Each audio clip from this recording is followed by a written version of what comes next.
everyone, and welcome along to the very first Landlord Lens of 2024. And as always, I am joined by NRLA CEO Ben Beadle. And Ben, we've actually got breaking news to start off with, haven't we? And this email literally just landed in my inbox about 5 minutes before we started the webinar. So it really is hot off the press, and it's great that because we're live, we can actually talk about it. Yeah, happy New Year, folks. Yeah, it is something that is hot off the press. It concerns amendments to the Renters Reform Bill. It hasn't gone away, folks. And it's worth me pointing out that we've been working very hard behind the scenes with a number of backbench MPs on what amendments should look like, and I'm very pleased to say that Anthony Mangnall, along with a number of colleagues, has tabled a series of amendments ahead of the report stage, which we're expecting to be probably just before the end of the month. So perfect timing. Now, it's up to government to decide whether they accept these amendments, but it's great that we're getting some support for them to be tabled. And just to rattle through them very quickly, we see these as being, pragmatic solutions to some of the rental reform plans, and they are more practical things that we've asked for. So making sure, for example, that evidence such as texts and emails from neighbours can be taken into account by the courts when deciding whether a tenant is engaged in social behaviour. Making sure that selective licensing is abolished or at least reduced when the property portal is brought in, to protect the annual cycle of all student tenancies, not just houses in multiple occupancy, and to make sure that government address the concerns that the courts are not prepared for the impact of Section 21 repossessions by requiring the government to publish a review of the operational possession proceedings in the courts before it's abolished. And that is really sort of seeking to hold government promises and commitments and their feet to the fire on this. So there are a few of the amendments that have gone in. I'm sure there will be more, but the main one that I think will pique people's interest is that Anthony has tabled an amendment to say that there will be a moratorium, should be a moratorium period during the first 6 months of the tenancy. So for renters, so i.e. it's mirrored. Currently there is one for landlords where you can't give a no fault notice, and we're saying that's replicated for tenants, so they won't be able to give notice within the first 4 months to expire after 6 months. So where we'll end up, I don't know, but a step in the right direction if they are adopted. Well, most definitely. And I think, they have addressed some of the kind of key things that landlords were concerned about the Renters Reform Bill. And I regard that as real, progress, that you've got this MP that's actually backing these proposed amendments and pushing it forward. So it's very positive, and that's really where we're going to start this Landlord Lens, the very first one of 2024, because actually, Ben, I would say that this new year has got off to a very positive start for landlords. A couple of things that I've been noticing. Obviously, buy-to-let interest rates are on their way down. We have a thread on Property Tribes updating every time a lender reduces their buy-to-let rates, and I seem to be going on it every day and adding new updates, which is really exciting. And we're hearing that, prices are stabilizing, buyers are coming back to the market, first-time buyers are in action. So all in all, and the other thing was landlord optimism seems to be, Yes. rising. All in all, very positive start to 2024. Yeah, and our sentiment index, Vanessa, is actually showing that as well, primarily linked to the cost of borrowing and associated, or until yesterday, fall of inflation as well. So that is something to be optimistic about. I'm remortgaging at the moment. I hope just in time the rates are going to be coming down. Of course, there's still plenty out there to keep you awake at night. But I think that those are some big issues that will be welcome relief to landlords. And of course, we're looking forward very much ahead to the budget in March to see what impact there might be on the Chancellor's statement on the Mm. housing sector and other matters. But certainly, I think we start the year slightly better off than where we finished it. And I think with inflation generally coming down, Yeah. and people, mortgage firms, banks reducing their rates, it should hopefully give us a bit of breathing space. Indeed. Well, this is a live webinar, and we do invite you to interact with us. And Ben, there is a question for you from Suzanne Smith on the chat, which please everybody feel free to use the Q&A for this webinar. And it's just a quick question about some of the proposed amendments that you just mentioned earlier. Yeah, so she said here, any idea when the transition arrangements for those tenancies in place come into effect? So in terms of timing, we're probably not expecting sort of full implementation to take place until towards the end of the year, maybe the autumn, something like that. And what the government have said, Suzanne, is that there will be at least a 12-month lead-in period for existing tenancies. And I spoke with Jacob Young last week and was pushing for a 3-year implementation period for two reasons.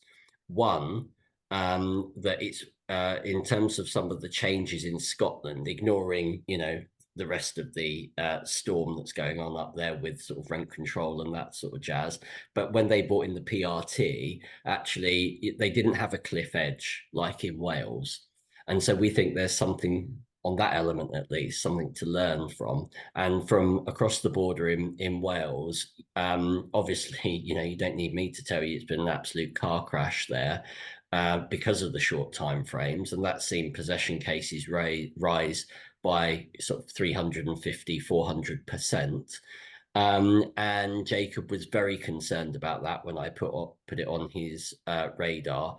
And so it is why we are pushing for a much longer transition period, so that, if you do create a new tenancy, it's subject to the new provisions, but existing tenancies have some way to peter out. And by doing things that way, you have a bit more of a managed transition, and you don't create a cliff edge where landlords might feel under pressure to take certain steps that isn't in anybody's interest. No, that sounds eminently sensible to have a managed transition. And maybe if they're saying 12 months and you're saying 3 years, maybe they'll compromise at 2 years or something like that. So Well, it's wouldn't be great that too you're bad in there. those it's great that Yeah. you're in those conversations. And this is the point, isn't it, Vanessa? This is all about compromise now. This is about saying, yeah, and if I go back to what inevitably comes up from time to time, why we're not opposing Section 21 abolition, actually, it's because we want to make sure we get the very, very best deal for landlords and renters and the wider sector. And you can only do that by, no point weighing in the wind on some of these things, Mm. because they will happen, whether they happen now or whether they happen when Labour get in towards the end of the year. They will happen. The best hope, I think, is that the government delivers something that feels like renters reform, so that Labour can go and deal with other things like hospital waiting lists and so forth. So, Mm. and being in that room with politicians and others who can really influence things, I think is starting to bear fruit. And that's what my members expect, and that's what we're going to do.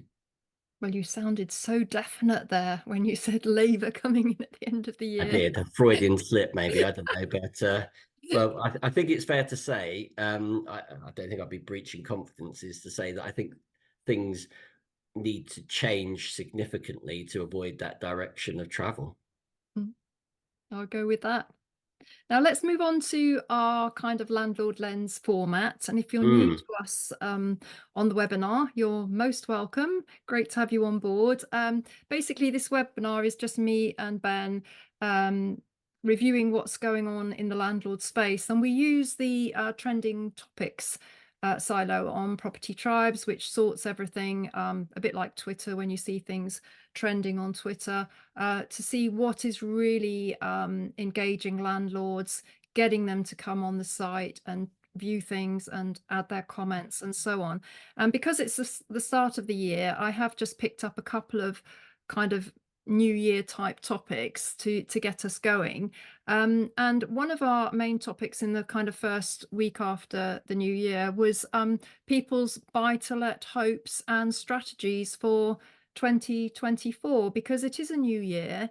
People will have maybe hopefully had time to reflect over the Christmas break, and we're coming back, and it's really positive to start thinking about how you're going to play the buy to let game in 2024, because although we've said things are stabilizing, Sam Penn has just said about the Suez Canal issues affecting inflation. I think that's a strong possibility. We're not out of the woods yet, are we, Ben? And I'm going to continue to say, being a portfolio landlord myself, my hopes are for stabilization, and I will continue to take a low risk approach to everything, because I don't think the headwinds are going to fade away just yet. What's your view? No, I agree with that, Vanessa. I'm very vanilla when it comes to these things. I like an easy life with as guaranteed a return as possible. I suspect that most people are in the same boat. They're in this for the longer term and won't be taking short-term decisions very lightly. And we know that there is likely to be a change of government this year that will have a whole range of knock-on Yeah. effects. And so, I'm sticking tight, keeping my cards close to my chest, and seeing how things play out, because I think it could well end up being sort of 2025 before we start to see the colour of Labour's money, and there will be certain changes, I'm sure. And the thing is, when you do get a new government, um, I'm not saying they can do pretty much whatever they want in the first 100 days, but they can be pretty bullish, and we just have to see how these things play out, I think. Mm. Well, I guess most of your members are vanilla buy-to-let landlords doing single occupancy buy-to-let. That to me is the most low risk approach. Mm. But I think still, you've got to put extra layers of due diligence in when you are, researching a property. You've got to really ramp up your tenant referencing. You know, although we have a wide pool of tenants to choose from at the moment, that's not to that we should get complacent. Actually, just talking of positive things, Ben, I forgot to mention, I put one of my one bed buy to let apartments in London on to rent about 2 weeks ago, and just after the new year, and I had 47 applicants by lunchtime, Wow. and I had 17 viewings and 5 offers at the full rent price. So I was very happy about that. So my buy-to-let year got off to a very positive start. My Indeed. tenant's moving in on the 20th, actually, so that's even better. But yeah, I think I think people should be wary of trying to scale up too quickly. I see a lot of people on Property Tribes thinking that that they're going to be able to recycle cash and scale up quickly. I think those days are pretty long gone, to be honest. And even if you could, I still think it would be prudent to just learn as you go, make sure each property is really set up well before you move on to another one, and really understand what you're doing, because I think the market's a lot less forgiving than probably when you and I started out all those years ago. Totally. Not that many years ago, Vanessa.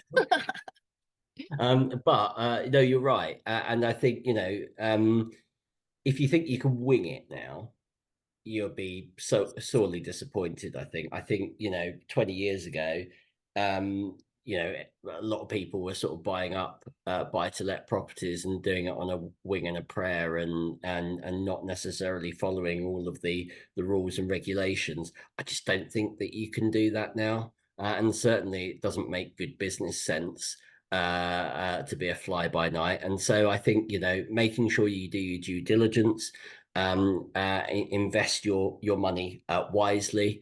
It always staggers me, or staggered me at the time, because I was working in property management, and people would be, bringing properties, for us to manage and find tenants and so forth.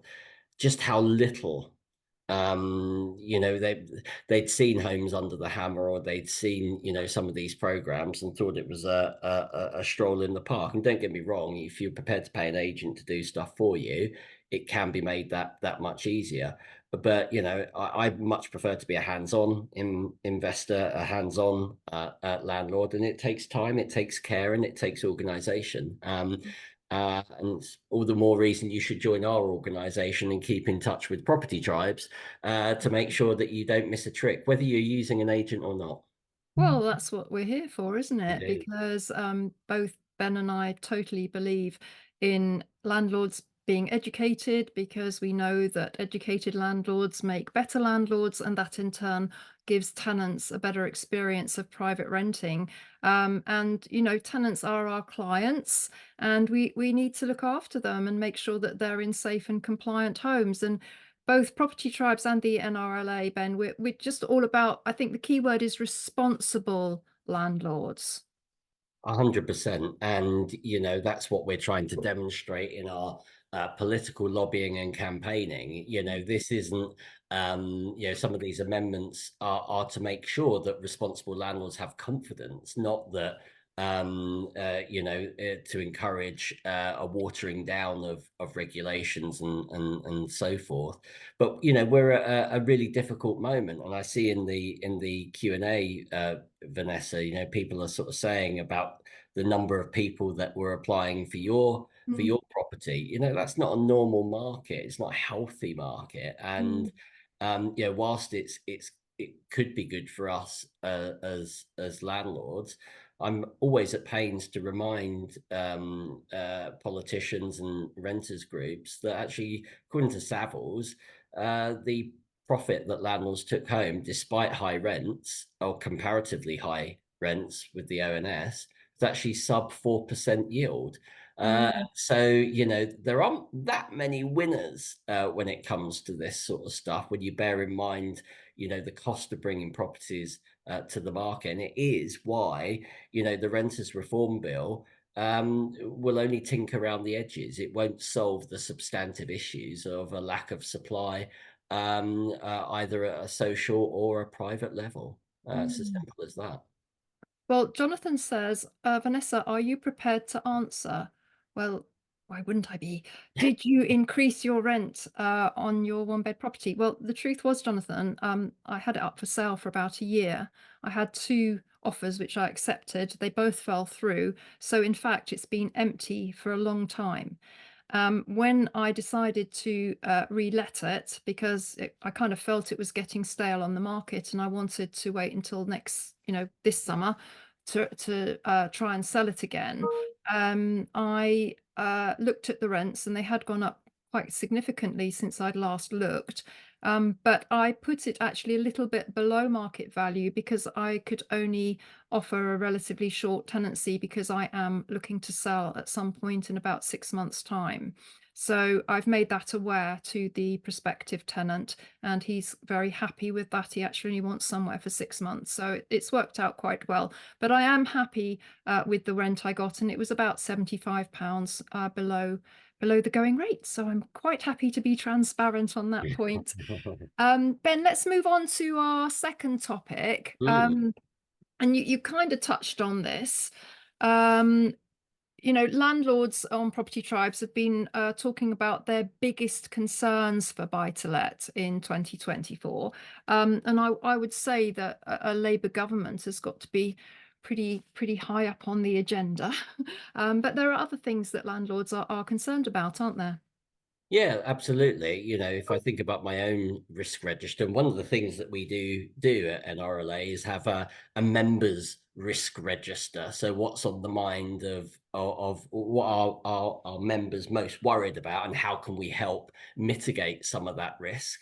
And certainly, a different administration with a different outlook being in power for probably two parliaments, I would hazard a guess, will be, will change the way that landlords feel about their investments. But what I'm at sort of pains to stress with regards to that is that the same challenges lay in wait for a new administration as they do for an existing one that's been in power for 13, 14 years.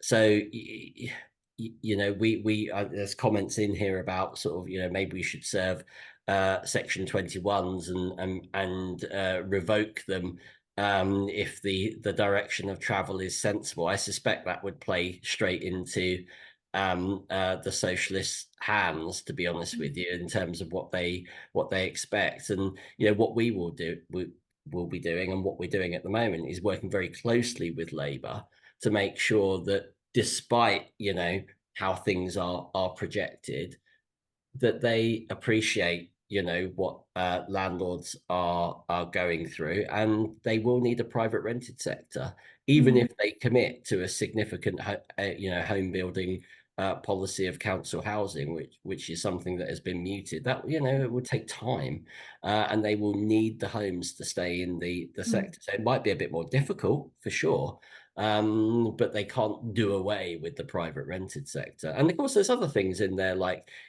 mortgage rates and interest and tax and regulation and all of those things that form a part of our members' risk register. And it's part of the reason why we work so hard on a range of fronts to kind of mitigate these things. The next thing will be energy efficiency, I'm sure. mm. Well, I think, landlords are under scrutiny at the moment, Yeah. and I think that we should lead by example. And I've always thought that anyway. But recently we've had, you might be aware of it, my nemesis doing a chainsaw eviction as a publicity stunt and this kind of thing. And unfortunately, I saw on social media some landlords coming out and saying, "Oh, yeah, people shouldn't be allowed to rent properties without paying," and all that kind of thing. But stunts like that are actually so damaging to our sector because, you know, the fact is that a non-paying tenant is the risk that you take on as a buy-to-let landlord, and the margin that you receive between the rent and your mortgage, if you have one, is your payment for taking on that risk. So landlords can't simply have it all our own way. And I think that all landlords should be looking to act in a responsible manner and not bring our sector into disrepute at what is actually a very sensitive time for both our sector and landlords. Yeah, I agree with that, Vanessa. I think sometimes there's a certain part of our audience that doesn't help the cause, if Mm, I put it in that particular way. Um, and I understand. I mean, it was a publicity stunt, but from our perspective, we have to make sure that if you hit a problem tenant, that the process is on your side, that the process is as easy as it can be, that there aren't unnecessary delays, and all of those types of things, which is exactly what we're trying to do with the Renters Reform Bill. And so getting a commitment from Michael Gove around making sure that he only pressed the abolish Section 21 button when the courts were ready to receive such cases is helpful. Of course, what we need to understand is, well, what constitutes it being ready, and what does that look like? And there's a 4-point test that we are talking to him about at the moment, because politics being politics, it can be spun and interpreted in different ways. But I understand, very much so, that if the risk is greater than the reward, that's problematic. And I think Mr. Gove appreciates that finally now. Arguably too little too late, but better late than never. Well, I think you've hit the nail on the head there, that there does have to be that balance. Otherwise, becoming a landlord looks increasingly even more unattractive, and we're already in short supply as it is for all the other things that we're always talking about, like Section 24 and rising interest rates But and all those other things that and you're right, but the thing is there, Vanessa, is that you know, the only people that will suffer there are renters, and so we have to make that argument loud and clear, because with the best will in the world, if a landlord isn't happy with the operating environment, they can vote with their feet, right? That, you know, you can cash your chips in whenever you want. Now, I hope that you won't, or you at least do it on your terms. And we're certainly, part of what we're seeing at the moment is, you know, with sort of buy to lets having been around for sort of 20, 25 years, that sort of thing, actually people are naturally coming to that sort of time frame where they might cash their chips in anyway. And so it's always very difficult to pinpoint exactly why a property leaves the market, or a landlord decides to leave the market. It's all multifaceted. What we know is that we've got 25 people on average applying for one property, and until homes are built to a significant level, that will only get worse. Simple as that. indeed.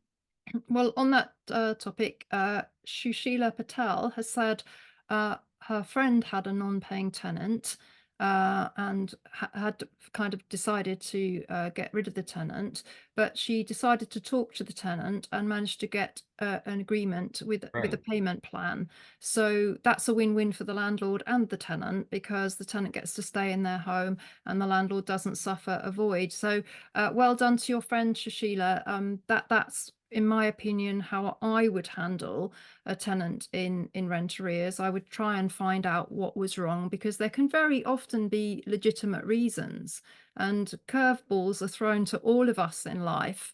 And, you know, it's something could happen very legitimately, like, I don't know, a death in the family, or, you know, losing your job, or any of those things that happen to all of us. And it can throw some people off track, and they just need a little bit of time to get, you know, back on track. And I think a caring landlord, a responsible landlord, would do something like Shushila's friend, and kind of try and work out a payment plan or something like that to keep the tenant in the property. So that's a good story to hear.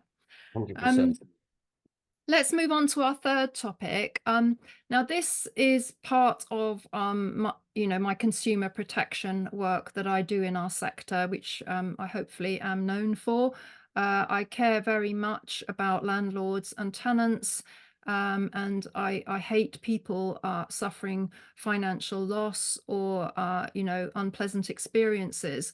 And it's been brought to my attention over many years actually, but it kind of crystallized just a week or so ago, that the portals where you can go direct to landlord, like Open Rent and Gumtree, for example, I think landlords on there, and indeed tenants, are at significant risk, because there's quite a few bad things that go on those portals. And one of them, in my opinion, is rent to renters. And what these rent to renters do, very often they're just fresh off a property guru training course. They're told to avoid letting agents, because a letting agent will do affordability checks, which they probably won't pass. So they're told to go direct to landlords via the likes of Open Rent and Gumtree, and offer the landlord guaranteed rent, and try and get the property off the landlord, maybe to sublet it, potentially turn it into an HMO, maybe do serviced accommodation when it's a leasehold flat that prohibits that. So, Ben, I have written a very long article on property tribes with actual empirical evidence from the Property Redress Scheme, and Paul Champlina at Landlord Action, who unravels a lot of these really bad rent-to-rent arrangements. Um, and I just want to warn landlords: if somebody replies to your advert and says, "I'm going to offer you guaranteed rent," they need to be very, very on their guard. Yeah, absolutely. What the hell's the guarantee? who's behind the guarantee? What is it? Because if it is, an unsolicited approach like this, and I get them all the time, it's so tiresome Will because you get those coloured envelopes? don't. I've probably got some in the drawer here. No, don't People you mean say, in the bin? yeah, The actually, round bin. well, because I've been sending them to Gove civil servants as an example of the HMO register being used inappropriately for marketing purposes. Because Yeah, that's we what talked I've about that before, haven't we, we Ben? have. And at the risk of getting a bee in my bonnet over it, I get them every sodding week. And I'm nervous about it because obviously we'll have the property portal. And if we've got, there needs to be protections on the property portal to stop these types of things from happening. I haven't given my consent and permission for some, fly by night to contact me with some ridiculous promise of guaranteed rent. And frankly, I'd need my head examining if I did go for it. So seriously, I would just bin them.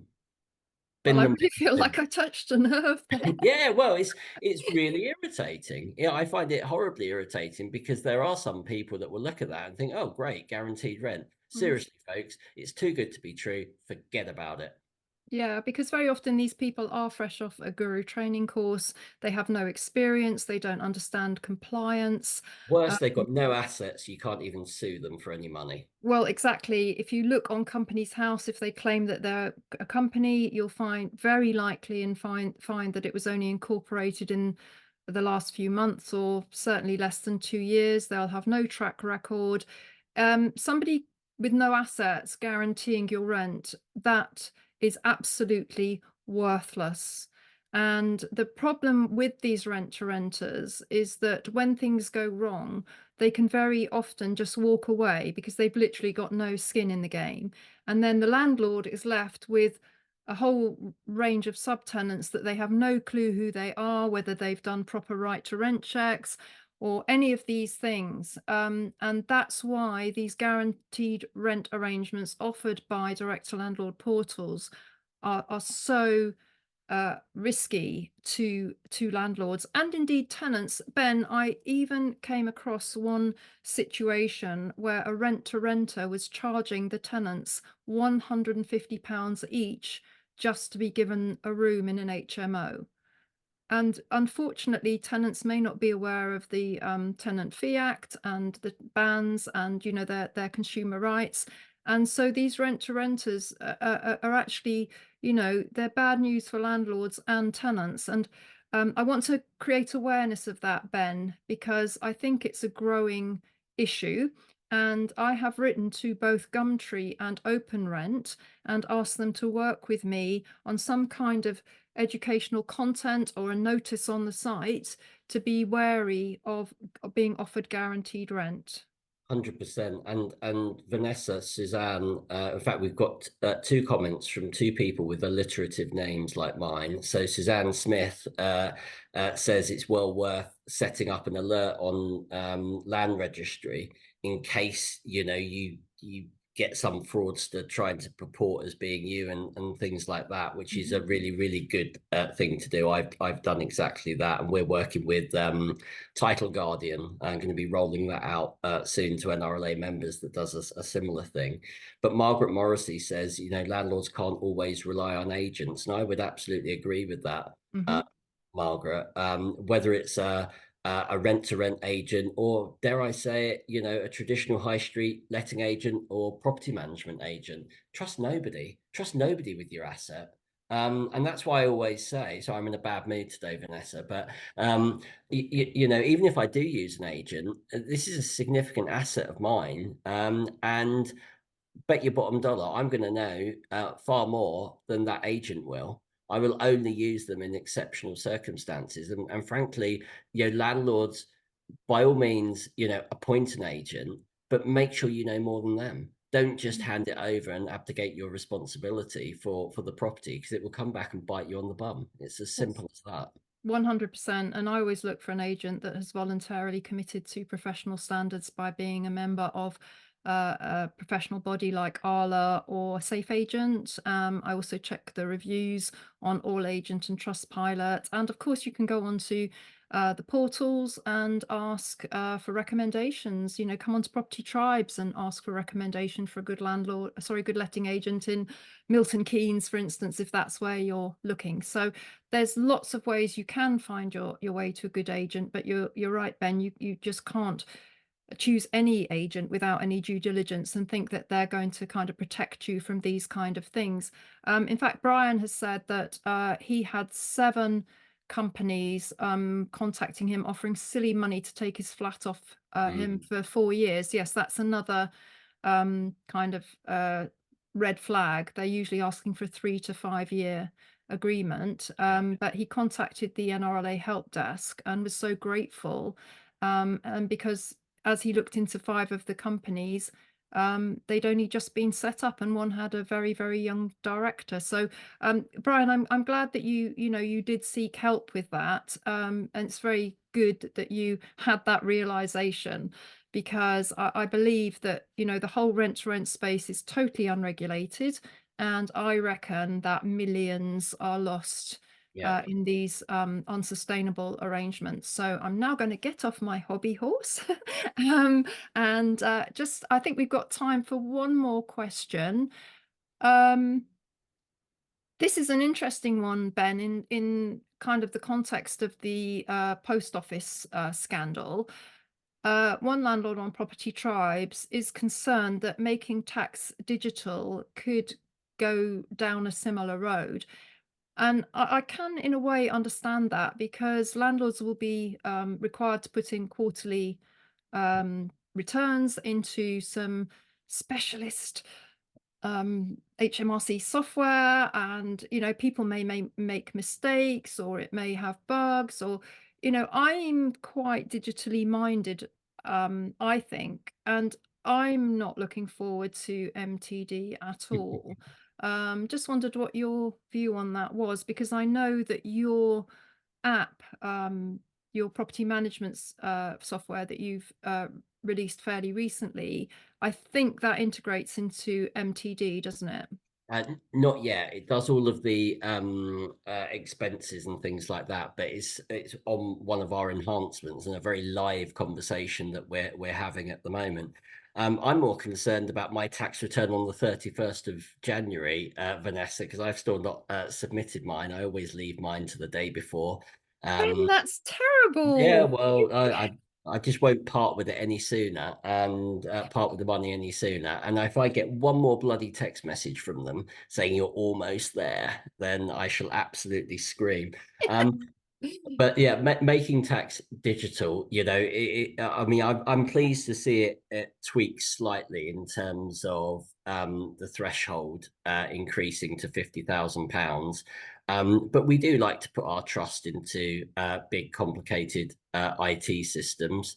And I think the post office program, and the real life element to the program that attracted everybody's attention is a warning sign for everybody. I suspect it won't change the direction of travel, but it is certainly something to be very mindful of. And it is one of the reasons why we want to invest in a making tax digital platform, so that we can hopefully control it and make it as much easier for members, and be satisfied that the information is correct and accurate. But that's something for later this year, folks. Yeah. Well, actually, if I think about our question number two, biggest concern for buy to let, yeah, I think MTD would go into that category for me. I mean, I just always use an accountant. I've worked with him for many, many years. He understands my business. He knows how to do my tax return with the way that I submit my information to him. And I'm not entirely clear whether we can still use an accountant with the MTD software. Do you have any steer on that, Ben? Oh, do you know what? I don't know actually. I mean, I would absolutely advocate using an accountant, but we're talking 2026, I think, for for MTD to be Oh, is it that far ahead? yeah, it's so Okay. I think there's a lot of water to pass under the bridge before that happens. So yeah, it's 2026 for those with incomes over 50,000 and 2027 for those of more than 30,000. Doesn't I think that's the other way around, but there's a lead time, but the earliest is 2026. Ah, So good. Well, now I know my time to get out of the sector. we'll worry about that 20, car crash next 2026. I'll be year. gone. Oh, well, we've got to finish in 4 minutes because Ben's got another appointment. But very quickly, Ben, just to round this up, because I think this is kind of an evergreen topic. Landlords on property tribes is still talking about whether to go for a 5 or a 2-year fixed. I do think this is interesting as we speak today with rates coming down. New lenders every day reducing their rates. Some looking quite attractive now. I'm in the process of doing a remortgage, and I sort of erred towards a 2-year fixed because I felt that I think it was 4.34, which I do think is still a good rate in the market. But then, of course, I forgot that with a 2-year product, the stress testing is much tougher, and for this particular property with a 2-year fixed, I could only I could only get 187,000. But with a 5-year fixed, I could get 217,000. So I was actually looking to release some equity, and I pretty much decided I am going to go for a 5-year fixed for that reason. But it's a bit of a tricky one at the moment to decide, isn't it? Because you're kind of thinking rates are coming down, and then we've had inflation go up a tiny, tiny bit, and they're saying there's not going to be cuts anytime soon. And there's a lot of conflicting information, and it makes it quite hard to decide which way to jump. 100%. I mean, it's like roulette at the moment, which way do you go? So I've just remortgaged two on a 2-year, and I've got one more that's coming up at the end of February where it's a product transfer, and I'm going on a 2-year because these are sort of big HMOs, so I'm not getting the full. These are sort of silly money, sort of 6.5% percent. So I'm doing it on a shorter period. But I am getting some revised estimates now for the one at the end of February, given that rates are coming down. That for me, there's not too many options, but I think the whole stress testing is quite an interesting dynamic. Ordinarily, I would be fixing for 5 years and having done with it, but given that the availability of particular HMO mortgages that I'm looking for, I'm going for a 2-year at the moment. Okay. Well, also, I just want to flag up to everybody, watch out for the fees.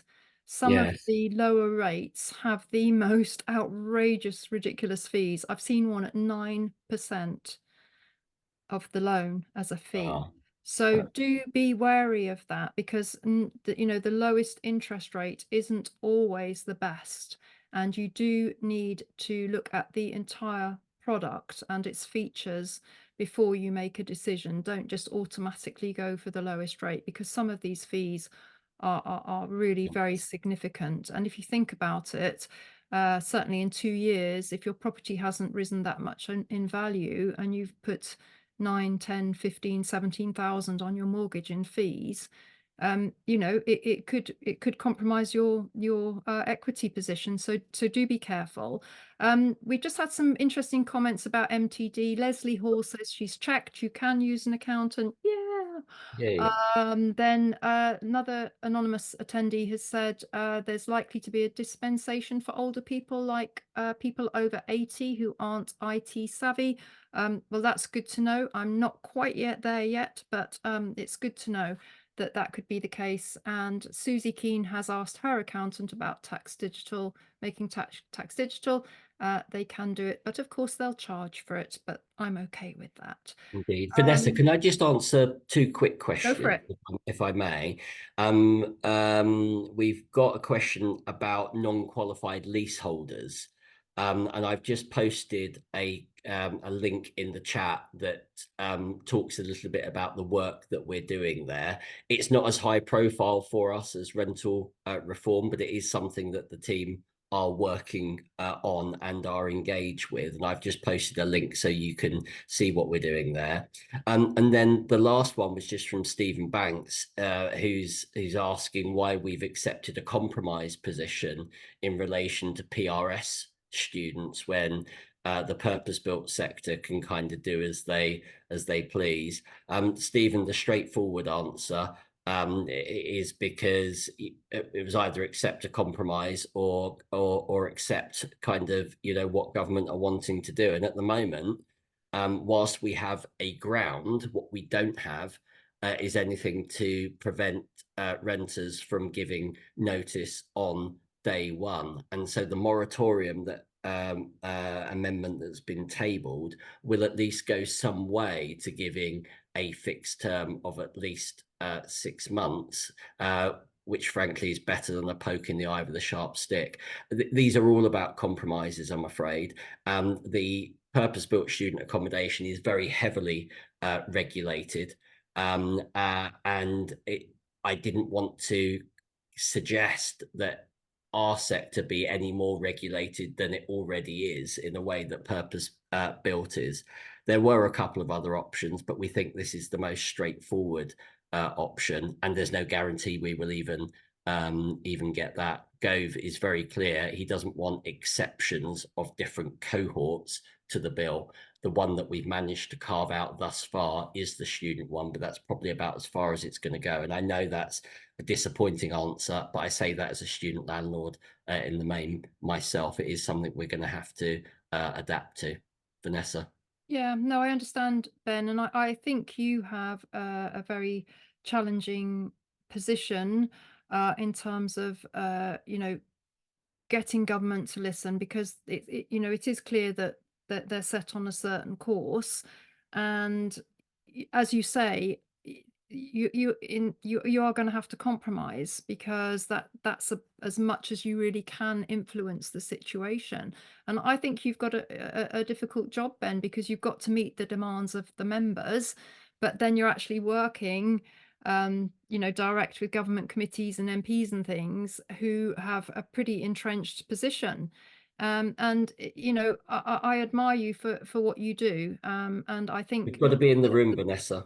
We've got exactly, to be you in the have to room. be in the room. If you're not, you're totally irrelevant. Indeed. We can't be the chainsawing guy bashing down the door, because otherwise we'd never get in the room. And I know that that's sometimes a frustration for landlords. Why do we not say this, or why do we say Mm, things in a particular way?